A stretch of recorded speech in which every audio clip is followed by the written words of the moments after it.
संचालन के रूप में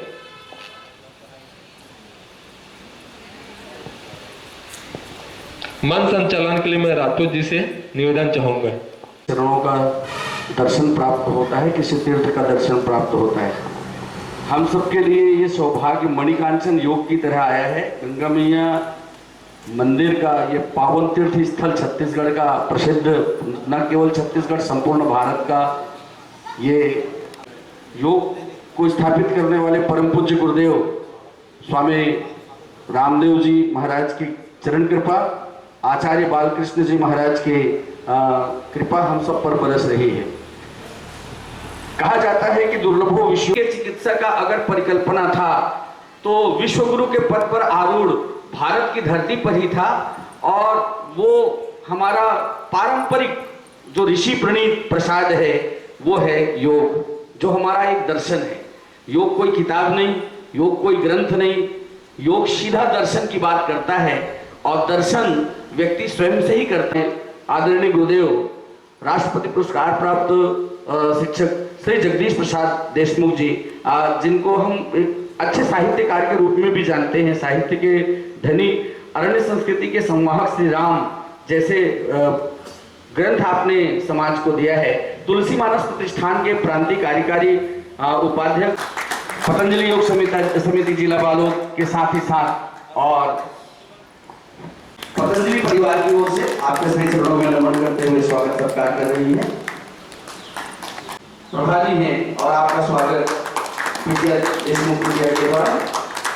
स्वागत सत्कार किसी क्रम में इसी आदरणीय क्रम में हज योग की साधना को लगातार अपने जीवन में स्वीकार किए जो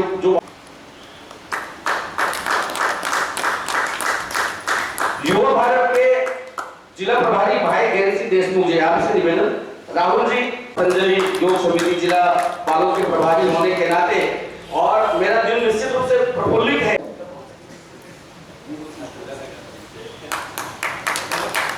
और बालोद में जहां आजीवन सदस्य के रूप में सदस्यता मैंने ग्रहण की थी भारतीय स्वाभिमान न्यास का, उसके पहले पूज्यपात आजादी बचाओ आंदोलन के प्रणेता राजे दीक्षित जी, तो मुझे पता नहीं था कि मेरे कंधे पर एक मोटा वाला जूड़ा रखने के लिए तैयारी की जा चुकी है पतंजलि योग समिति जिला बालोद का। और वहां जाने के बाद पता चला, और उस समय स्थिति ये थी, मैं पूरे खाका बहुत संक्षिप्त में खींच रहा हूं पतंजलि योग समिति जिला बालोद का, कितने मेहनत कश हमारे बीच में सारे लोग रहे। और उसमें आदरणीय श्री रामकिशोर अवस्थी जी का नाम जरूर लेना चाहूंगा, जिनके कंधे पर जिला प्रभार था योग, और उनके उत्तराधिकारी के रूप में मुझे जब ये प्रभार मिला तो उस समय हमारी स्थिति ये थी कि 73 योग के शिक्षक थे, जिनमें से 50 लोग ही लगभग हरिद्वार से प्रशिक्षित थे और बाकी उनके द्वारा प्रशिक्षित किए गए 23। और भैया दिनेश भारती कुंभा जी जो किसान पंचायत के किसान पंचायत पतंजलि किसान समिति के जिला प्रभारी, उनकी अनुपस्थिति है। हम सब ने मिलकर के 2 बड़े शिविर किए, एक शिविर 25 दिवसीय गुंडरदेही में और दूसरा मालीगोरी खपरी के सरस्वती शिशु मंदिर में। जानकर आश्चर्य होगा कि वहां पतंजलि योग समिति पूरी तत्परता के साथ योग को स्थापित करने के लिए निरंतर लगी हुई है। वैश्विक महामारी के क्षण में जब कहीं भी ऑफलाइन कोई भी कार्य संभव नहीं हो रहा था, ऐसे समय में हमारे युवाओं ने एकजुटता दिखाई और ऑनलाइन योगा क्लास प्रारंभ हुआ 17 मई 2021 को, जिसकी पूर्णता आज का दिन है। और उसी के उपलक्ष्य में हम सबने 3 दिवसीय निःशुल्क योग शिविर युवा भारत के बैनर तले रखा और पवित्र प्रांगण तीर्थस्थली गंगा मैया को चुना। प्रतिदिन 75 शिक्षार्थियों का आगमन होता रहा। कल विपरीत मौसम में भी 55 योग शिक्षार्थी यहाँ पर पधारे। आप सबके श्री चरणों में नमन। पतंजलि आभार व्यक्त करती है, पतंजलि योग समिति के 5 संगठन जिला बालोद आप सबके श्री चरणों में नमन करती है कि आप सबने हमारे गुरु की प्रसादी को स्वीकार किया और हम सफल हो पाए अपने गुरु की प्रसादी को बांटने के लिए। माननीय अतिथिगणों से निवेदन करना चाहेंगे, ये आयोजन पूर्णतः पतंजलि के साथ में आदरणीय सरपंच पति भैया गिरधर पटेल जी का आगमन हुआ है। बड़े सम्मान के साथ मंच पर आपका स्वागत करना चाहेंगे। पतंजलि परिवार आपके आगमन से विभूत है और आपका भी बहुत उदार। भैया ने बहुत अच्छे से आप लोगों को योग के बारे में 3 दिवसीय यहाँ बता दिया गया है और मैंने योग में क्यों यहाँ आए मैं संक्षिप्त बताना चाहती हूँ। 2006 की बात है। 2006 में मैं थायराइड की पेशेंट बन गई और मेरे आवाज बिल्कुल जिस तरह इंटरव्यू था ISI का एग्जाम निकल चुकी थी और इंटरव्यू में बिल्कुल गले से आवाज बिल्कुल बंद। अब मैं क्या करूँ, मैं जा नहीं पाई। फिर मैं गई डॉक्टर पिक्चर के पास, मेरे पास सारे रिपोर्ट्स हैं और बोले कि आपको 2 दिन का टाइम है, आप बिल्कुल तैयार रहिए ऑपरेशन के लिए, नहीं तो आपकी आवाज बिल्कुल चली जाएगी। फिर मैं आके बिल्कुल परेशान हो गई। मैं टीचर हूँ और ऑपरेशन कराने के बाद भी साल भर कुछ बोलना नहीं रहे क्योंकि ऑपरेशन घरे का होना है। परेशान हो गई, मैं घर में बैठ गई। फिर घर वाले तैयार करने लगे कि मैं ऑपरेशन कराना है, लेकिन मैं टीवी देखी और जो में इतनी शक्ति है, मैं देखती हूँ मैं किस प्रकार से लोगों के द्वारा कैसे इसको दूर किया जा सकता है। मैं एकदम निराश हो गई और 1 महीना छुट्टी ले घर बैठ गई। फिर मैडम लोग आए घर में, मैडम बोलती है कि आप टीवी देखिए, उसको करना है। ऐसे में इत्तेफाक ऐसे हुआ कि आदेश आया हरिद्वार से कि एक टीचर को वहाँ जाना है। तो प्राचार्य ने मुझे लिख किया और वहाँ जाकर के योग की 1 सप्ताह तक ट्रेनिंग ली। उसके बाद लगातार 9 महीना तक मैंने योग किया और अपने थायराइड को पूरा क्योर कर दिया। डॉक्टर अचरज हो गए और तब से वहाँ हम लोग को मिलने का मौका दिया गुरुदेव से। तो गुरुदेव के पास मेरे आँख से आंसू आने लगा। तो उन्होंने मुझे आशीर्वाद दिया कि आप निःशुल्क की सेवा करेंगे और आप बिल्कुल ठीक हो जाएंगे। इस तरह से मैं 2009 से तक योग से ठीक हूँ। इसलिए मैं आप सबसे निवेदन करती हूँ बिल्कुल योग को अपनाएं और अपने जीवन में स्वस्थ रहें। अभी आप एक भावुक अभिव्यक्ति पा रहे थे और वो क्या जाने, जिसका दिल बीता हो वही जानता है जिस पर बीता हो। और एक बार गुरु की कृपा हृदय के भीतर में उतर जाए, ये रंग चढ़ जाए, तो जीवन के अन्य सभी रंग फीका हो, सभी रंग फीका हो। दीदी को हमने देखा कि गुरु रंग में रंगे योग को, अपने ध्वज को, योग के ध्वज को लेकर के, एक दर्शन को लेकर के आप चल रही हैं। और मैंने जैसे कि कहा कि दर्शन में प्रदर्शन का अभाव होता है, प्रदर्शन कहीं नहीं होता। वो दर्शन सबसे पहले अपने को फायदा देता है। यही दर्शन शास्त्र की विशेषता है और ये भारत का सौभाग्य है कि कई लोग बोलते हैं भारत को विश्व गुरु बनाना है। एक सिरे से खारिज करता हूँ। भारत पहले भी विश्व गुरु था, आज भी है, आगे मिलेगा। किसी के बाप की ताकत नहीं है जिसके विश्व गुरु पद को छीन सकता। उसका कारण है कि दुनिया के पास तो सिर्फ प्रदर्शन है, हमारे पास एक नहीं 6 दर्शन। चाहे बात न्याय की करें, मीमांसा की करें, योग दर्शन की करें, वेदांत दर्शन की करें, सांख्य दर्शन की करें, कौन सा दर्शन हमारे पास में नहीं है जिसके लिए पूरी दुनिया तरसती है। आइए बिना किसी विलंब के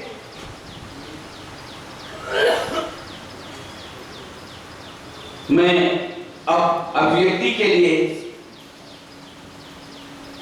आमंत्रित करना चाहूंगा, बिना किसी भूमिका के सीधे सीधे आज के मुख्य अतिथि के रूप में हमारे बीच उपस्थित हैं मानस मंजूषा के संपादक आदरणीय श्री जगदीश देशमुख जी, तुलसी मानस प्रतिष्ठान के प्रांतीय कार्यकारी अध्यक्ष, और साथ ही साथ एक वागात भूषण जैसे पुरस्कार को प्राप्त साहित्यकार हैं। आपके विषय में बहुत सारी बातें कही जा सकती है, राष्ट्रपति पुरस्कार से पुरस्कृत हैं और हमारा सौभाग्य है कि आपको हमने अतिथि के रूप में पाया है। हमारे 3 दिवसीय इस आयोजन में, समापन समारोह में आप मुख्य अतिथि के संदेश से हम सबको आशीर्वचन दें और योग के इस ध्वज को हम लेकर के निरंतर चलते रहें। ये आशीर्वाद आपका हम सबको मिले। आदरणीय गुरुदेव श्री जगदीश देशमुख जी।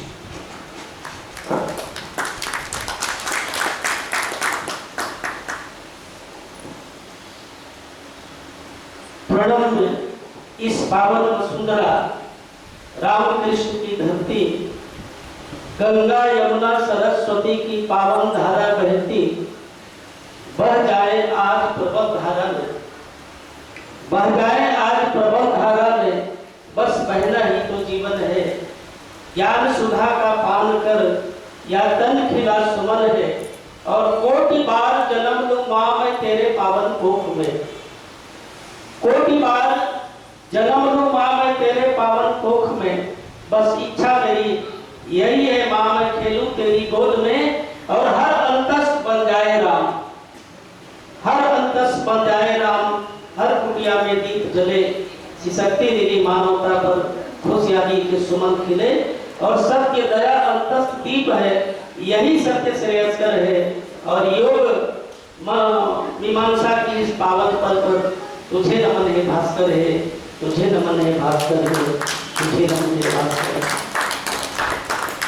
ब्रह्म मुहूर्त में प्राची से प्रस्फुटित उषा काल की ऊर्जा रश्मियों से आलोकित इस मंच पर विराजमान अपने अपने भुवन भास्कर को अपनी चेतना से प्रकाशित करने वाले योग के साधक साधिकाएं,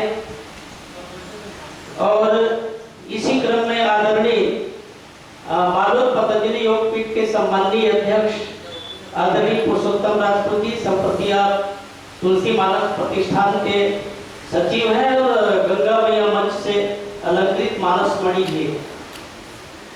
अलावे इसके आप योग दर्शन के आचार्य जी हैं, आदरणीय अरुण साहू जी का वक्तव्य मैं सुन रहा था। EMBBS डॉक्टर है, इनके सुपुत्र जो है मेडिसिन के आचार्य हैं, लेकिन ये योग को ही सब कुछ मान रहे हैं। और इसी क्रम में आदरणीय ज्ञानदम सिंह देशमुख जी, हमारे बहुत ही प्रिय और अनन्य 11 दिवसीय रामायण मेला उस समय चलती थी, जिनकी प्रमुख भूमिका आदरणीय गिरधर पटेल जी की होती थी, और ऐसे मनीषी इस मंच पर विराजमान है। मुझे वो गिरधर पटेल जी को देखकर मुझे स्मरण आ रहा है कि 11 साल जब गंगा मैया के मंच में हमको मन संचालन करने का अवसर लगा, तब गिरधर पटेल जी हनुमान की भूमिका में रहते थे कि कहाँ किसको भोजन कराना है, किस मंच को बिठाना है, कहाँ किसको लाना है, कैसा व्यवस्था करना है। और ऐसे आदरणीय व्यक्ति झलमला जैसे बड़े ग्राम के हमारे बहन जी के सरपंच है, उनके पति हैं, और ऐसे व्यक्ति का सानिध्य मिल रहा है आदरणीय मुकेश आरोड़ा जी, और हमारे साहित्य के इस क्षेत्र के, इस अंचल की नहीं बल्कि समूचे छत्तीसगढ़ के एक प्रखर साहित्यकार पुष्कर भारती मेरे सानिध्य में बैठे हुए हैं। आपको पाकर मैं अतिशय प्रसन्नता का अनुभव कर रहा हूँ। हमारी बहनें जो योग की निष्णात आचार्य हैं, मधुमाला कौशल जी, जिनके आंसुओं ने अभी अभी बहुत कुछ बता दिया है,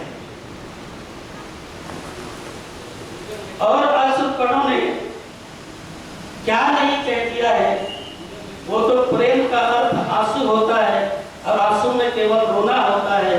जो रोकर खुद को पा जाते हैं वो बंदा आखिर खुदा ही कहलाता है।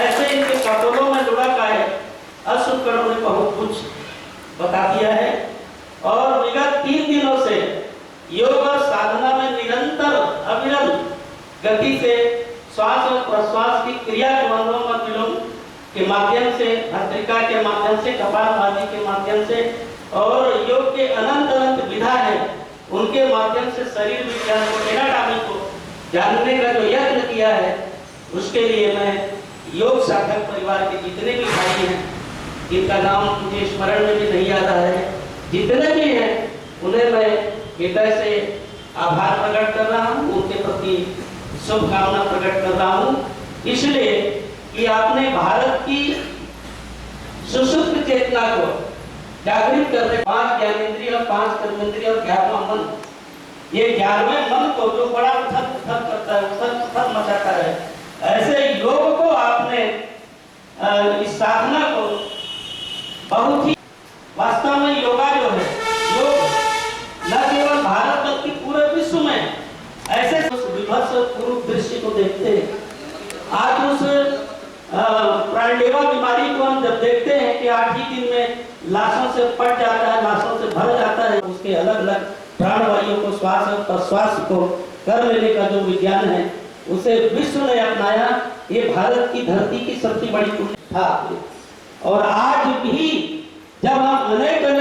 व्याधियों से ग्रसित हैं, तब योग की विद्या जो है बिना किसी दवाई के सभी व्याधियों को मुक्त कर हो गया है। और मैं इसे अवश्य करता हूँ। इसे मैं बहुत ज़्यादा परेशान था, न गोली न इंजेक्शन भी काम नहीं करता था। ये मेरे जीवन में घटित घटना है। जिस तरह से बहन मधुबाला ने थायराइड की बीमारी को बताया, असाध्य रोग को, और उन्होंने योग से ठीक किया है। ये